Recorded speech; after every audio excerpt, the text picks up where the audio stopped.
Hello everyone. मैंने अभी देखा कि किसी बीजेपी के कार्यकर्ता ने मेरे ऊपर आरटीआई फाइल की है और वो जानना चाहता है कि मैंने अपनी एजुकेशन कैसे कंप्लीट की। तो मैं उनसे पूछना चाहता हूँ, क्या आपके नेता अपनी डिग्री दिखाएंगे? मैं अपना स्कॉलरशिप लेटर और एजुकेशन लोन का लेटर दिखाने के लिए तैयार हूँ। क्या आपके नेता उनकी असली डिग्री दिखाएंगे?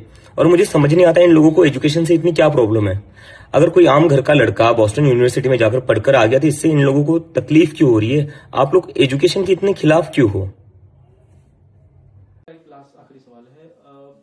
आप काफी चर्चा में हैं, तो पर्सनल अटैक्स भी हो रहे हैं आपके ऊपर। रिसेंटली एक आरटीआई फाइल की गई है आपके एजुकेशन बताने के लिए, उस पर क्या क्लैरिफिकेशन दे रहे हैं, बता दीजिए। नहीं, उस पर तो मैं यही कहना चाहूंगा कि मैं अपने एजुकेशन लोन और मैं मेरी स्कॉलरशिप के लेटर दिखाने को तैयार हूं।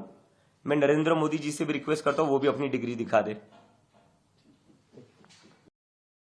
मैं थोड़ा मोटा मोटा बता देता हूं।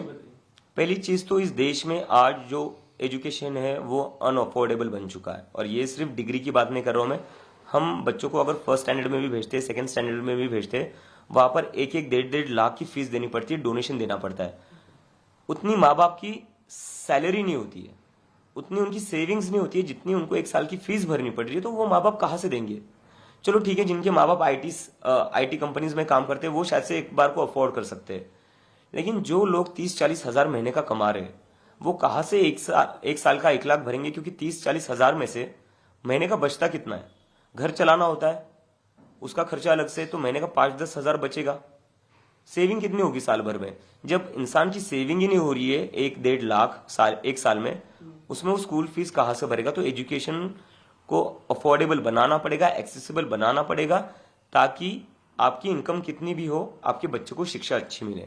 और दूसरी चीज मैं देख रहा हूं कि प्राइवेट स्कूल की इस देश में लूट मचा रखी है।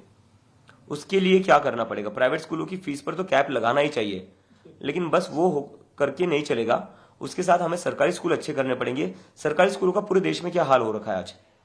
सारे सरकारी स्कूलों में छत टपकती है, बेंचेस नहीं है, और कितने सारे स्कूलों में तो टीचर्स भी नहीं है। अभी राजस्थान की लड़कियां प्रोटेस्ट कर रही है टीचर्स के लिए कि टीचिंग स्टाफ नहीं है हमारे पास। तो सरकारी स्कूलों पर सरकार को ध्यान देना पड़ेगा। जैसे हर राज्य में, हर डिस्ट्रिक्ट में इन्होंने नोटबंदी के बाद बड़े बड़े हेडक्वार्टर बना दिए, वैसे क्या ये बड़े बड़े सरकारी स्कूल नहीं बना सकते थे? सरकारी स्कूलों पर फोकस करना पड़ेगा, अपने हेडक्वार्टर सब बाद में बना लेना। देश का भविष्य सरकारी स्कूलों से आगे बढ़ेगा।